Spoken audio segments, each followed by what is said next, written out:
था राजा शक्ति देव। वो बहुत घमंडी और लालची था। वो शक्ति और संपत्ति दोनों तरह से बहुत समृद्ध था। मल्ल युद्ध हो, तीरंदाजी हो, तलवार भांजना हो या भाला फेंकना, वो सभी में बहुत कुशल था। कोई अन्य राजा उसका सामना नहीं कर पाता था। इसलिए शक्ति देव को जो राज्य लाभकारी लगता वो उस पर आक्रमण करके उसे अपने राज्य में मिला लेता या उसके राजा को अपने अधीन करके भारी कर लगा देता। शक्ति देव को अपने कौशल पर बहुत घमंड था। वो सभी को अपने से तुच्छ समझता था। एक बार की बात है, शक्ति देव अपनी सेना का मुआयना कर रहा था। महाराज, ये आपकी सेना है, इसका मुकाबला कोई नहीं कर सकता। और मेरा मुकाबला कोई कर सकता है क्या? महाराज, आपका क्या कहना? आप जैसा बहादुर और पराक्रमी राजा पूरे वर्तमान में कोई नहीं। सही कहा तुमने। मेरी एक बात सदैव याद रखना, वो राजा ही सब पर राज कर सकता है जो किसी से न डरे, किसी से भी नहीं। महाराज, मैंने आपको देखा है, आप सच में किसी से नहीं डरते, चाहे आपके सामने कोई भी हो। पूरे संसार में केवल एक व्यक्ति को छोड़कर मुझे कोई नहीं डरा सकता। महाराज, वो कौन है? मेरे पिता के मित्र और मेरे गुरु राजा प्रताप। मैंने जो कुछ सीखा है उन्हीं से सीखा, पर वे अब न जाने कहां हैं। मैं कुछ समझा नहीं महाराज। मंत्री, मैंने सभी विद्याएं राजा प्रताप से सीखी हैं। वे मेरे पिता के बहुत अच्छे मित्र थे। उनके सामने कोई नहीं टिक सकता था। मैं सदैव उनके जैसा बनना चाहता था। एक रात वे अपने महल में सोए और सुबह वहां नहीं मिले। उसके बाद उनका कभी कुछ पता नहीं चला। हो सकता है दुश्मनों के किसी षड्यंत्र का शिकार हो गए हो। मेरा मतलब है कि उनका अपहरण करके उन्हें मौत के घाट। मंत्री, अपना मुंह बंद ही रखो। क्षमा महाराज, क्षमा। राजा प्रताप वो व्यक्ति हैं जिनसे उनकी मर्जी के बिना हवा तक उन्हें नहीं छू सकती। इंसान तो बहुत दूर की बात है। तो वो कहां चले गए महाराज? ये तो वही जाने। तभी एक द्वारपाल आता है। महाराज की जय हो। महाराज, एक दूत संदेश लेकर आया है। राजमहल में राजा अपने सिंहासन पर बैठ जाता है। मंत्री उसके पास खड़ा है। एक दूत हाथ में संदेश लिए आता है। तुम अपना परिचय देकर बताओ कि क्या संदेश लाए हो। महाराज, मैं आपके राज्य की सीमा से लगे 7वें राज्य चमंघा के राजा चमननाथ का दूत हूँ। जिस राज्य का नाम ही उपहास पूर्ण है, वहां का राजा कैसा होगा? महाराज, चमंघा राज्य की 70% धरती जंगलों से भरी है।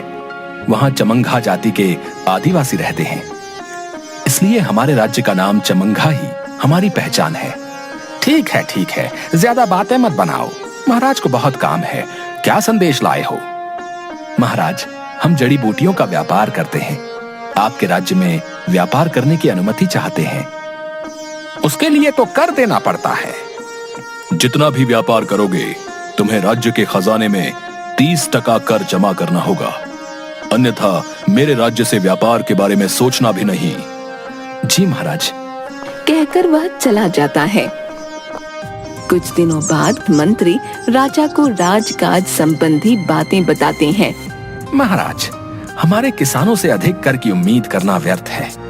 उनकी फसलें वर्षा की अनियमितता के कारण खराब हो रही हैं। सबसे अधिक कर किस क्षेत्र से आ रहा है? जड़ी बूटियों से महाराज। वो राज्य है ना चमंघा, उसका व्यापार यहाँ बहुत चल रहा है। मंत्री राजा के हाथ में वही खाता देकर सब समझाता है। राजा ध्यान से समझता है। राज्य तो छोटा सा है, इतना कर हमें दे रहा है तो इसका खजाना कितना होगा? वो राज्य तो सोने की मुर्गी है। अगले दिन राज्य सभा में सेनापति आता है। शक्ति देव उसे कुछ निर्देश देता है। जैसी आपकी आज्ञा महाराज। चमंघा राज्य पर कल आक्रमण हो जाएगा। मुझे वो राज्य हर हाल में चाहिए। जी महाराज। सेनापति के वहां से जाने के बाद ये क्या महाराज, चमंघा हमें सबसे अधिक कर देता है, फिर आक्रमण क्यों? चमंघा सोने की मुर्गी है।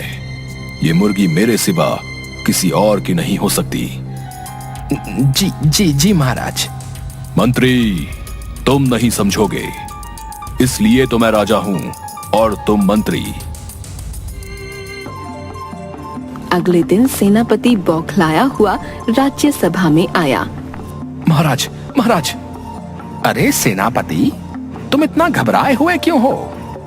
वो क्या बात है? मेरे सेनापति होकर इतना क्यों घबराए हुए हो?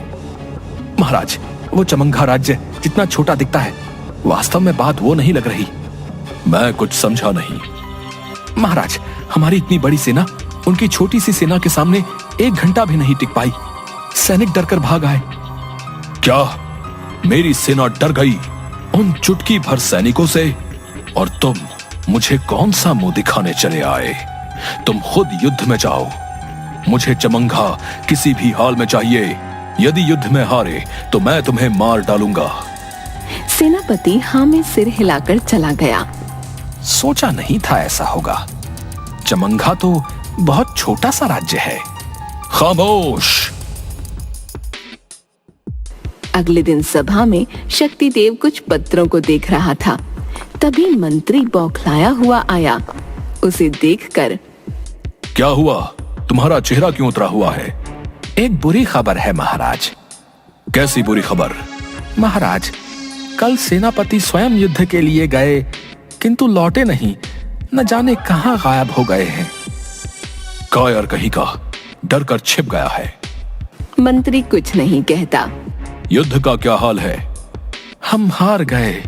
हमारी पूरी सेना भाग खड़ी हुई है महाराज। ऐसा क्या है वहां? अब मैं खुद वहां जाऊंगा। महाराज, आप? जहां शक्तिदेव हो वहां राज्य कभी हार नहीं सकता। सेना एकत्रित करो। अब नेतृत्व मैं करूंगा। शक्तिदेव हाथ में भाला पकड़े, कमर में तलवार लटकाए, अपनी सेना के साथ घोड़े पर बैठकर युद्ध के लिए निकला। युद्ध चमंघा के जंगल से लगे एक मैदान में लड़ा गया। शक्तिदेव की सेना युद्ध में भारी पड़ रही थी। तभी जंगल से कुछ आदिवासी हाथों में त्रिशूल लिए दौड़े आए। सभी ने माथे पर तिलक लगाया हुआ था। उनका रौद्र रूप देखकर शक्तिदेव की सेना भागने लगी। शक्तिदेव स्थिति भांप गया और आदिवासियों के सामने वो अकेला आ खड़ा हुआ। 5-5 लोगों को एक साथ मार भगाया। आदिवासी शक्तिदेव का पराक्रम देखकर हैरान थे। तभी 2 आदिवासी वापस जंगल में भाग गए। उन्हें देखकर शक्तिदेव घमंड से बाकियों पर चिल्लाया, तुम लोग भी भाग जाओ, वरना मैं किसी को नहीं छोड़ूंगा। 10 आओ, चाहे 100, चाहे 1000, तुम लोगों के लिए मैं अकेला ही काफी हूँ। बाबा आ गए, बाबा आ गए। जंगल में से एक बूढ़ा व्यक्ति, किंतु हट्टा कट्टा, माथे पर तिलक लगाए, लंबी लंबी दाढ़ी मूंछ, हाथ में त्रिशूल लिए आया। उसे देखकर शक्तिदेव ठहाके लगाकर हंसने लगा। अच्छा, तो अब तुम आए हो। चमंघा में सभी युवा मर गए लगता है। जो बुढ़े लोग युद्ध करेंगे। क्यों, तुम्हें कोई आपत्ति है? युद्ध बराबरी का हो तो युद्ध कहलाता है। तुम्हारे साथ तो खेल होगा। ठीक है, तो ये खेल अब केवल हम दोनों के बीच ही खेला जाएगा। ये बेचारे निर्दोष लोग क्यों बीच में पड़े? इतना रक्त बहाना ठीक नहीं। सभी सैनिक युद्ध रोककर दोनों को देखने लगे। चल आजा, तुझे खेल खेलना सिखाता हूँ। अरे अपना ये त्रिशूल तो ले ले, वरना बेमौत मारा जाएगा। तेरे जैसों का घमंड चूर करने के लिए इसकी कोई आवश्यकता नहीं है। बाबा, इसके पास शस्त्र है, आप निहत्थे इसका सामना करेंगे। कोई बीच में नहीं आएगा। तूने मुझे नहीं, अपने काल को ललकारा है। कहकर शक्तिदेव ने भाले से बूढ़े पर प्रहार किया, किंतु बूढ़े ने न केवल भाला पकड़ा बल्कि उसे शक्तिदेव से छीनकर बीच में से तोड़ दिया। शक्तिदेव हैरान रह गया। उसे अंदाजा नहीं था कि इस बूढ़ी देह में इतनी ताकत व ऊर्जा हो सकती है। तब शक्तिदेव ने अपनी तलवार निकालकर बाजू पर प्रहार किया, लेकिन बूढ़े ने तलवार पकड़कर दूर फेंक दी। शक्तिदेव की आंखों से क्रोध झलक रहा था।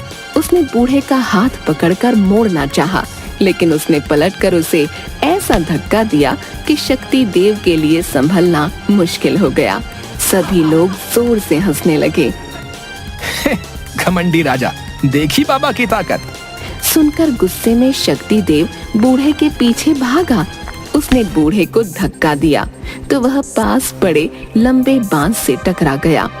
बूढ़ा बांस खड़ा करके उसके एक सिरे को पकड़कर एक छलांग में पास लगे बड़े से पेड़ पर पहुंच गया।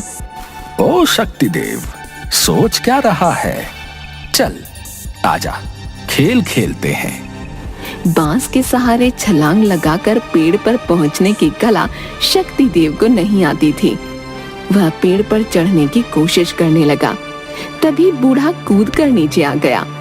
चल अब आजा, तेरा काम आसान कर दिया। शक्तिदेव ने भागकर तलवार उठाई और बूढ़े पर वार किया। तब बूढ़े ने एक हाथ से उसकी तलवार पकड़ी और दूसरे से गर्दन, और उसे अपने साथ बच्चों की तरह कुदाने लगा। क्यों बच्चे, और खेलेगा? बच गया ना बाजा। शक्तिदेव की नजरें बूढ़े की आंखों पर टिक गईं और वह उनमें खो गया। कुछ क्षण के लिए उसकी आंखों के सामने से सब कुछ ओझल हो गया। उसे केवल उड़ती हुई धूल दिखाई दी। ऐसा लगा जैसे आंधी आई हो, और फिर सब सामान्य हो गया। शक्तिदेव को याद आया कि यह विद्या तो केवल राजा प्रताप जानते थे। उन्होंने शक्तिदेव को बचपन में एक बार ऐसा अनुभव कराया था, और उसकी यह विद्या सीखने की जिद करने पर भी राजा प्रताप ने उसे यह नहीं सिखाई। शक्तिदेव बूढ़े के पैरों में गिर पड़ा। बाबा, मुझे क्षमा कर दीजिए, मैं आपको पहचान नहीं पाया। अब समझे मैंने तुम्हें ये विद्या क्यों नहीं सिखाई थी। मुझे भी स्वयं पर बहुत घमंड हो गया था, इसलिए मैं चुपचाप राजसी जीवन त्याग कर यहाँ आ गया। रक्तपात से घृणा हो गई है। अगर आज भी मातृभूमि की रक्षा का प्रश्न ना होता तो मैं कभी तुम्हारे सामने नहीं आता। जी बाबा, मुझे अपनी गलती का अनुभव हो गया है। उसके बाद सभी जंगल में स्थापित शिव प्रतिमा के सामने खड़े होकर पूजा करते हैं और हर हर महादेव के नारों से वातावरण गूंज उठता है।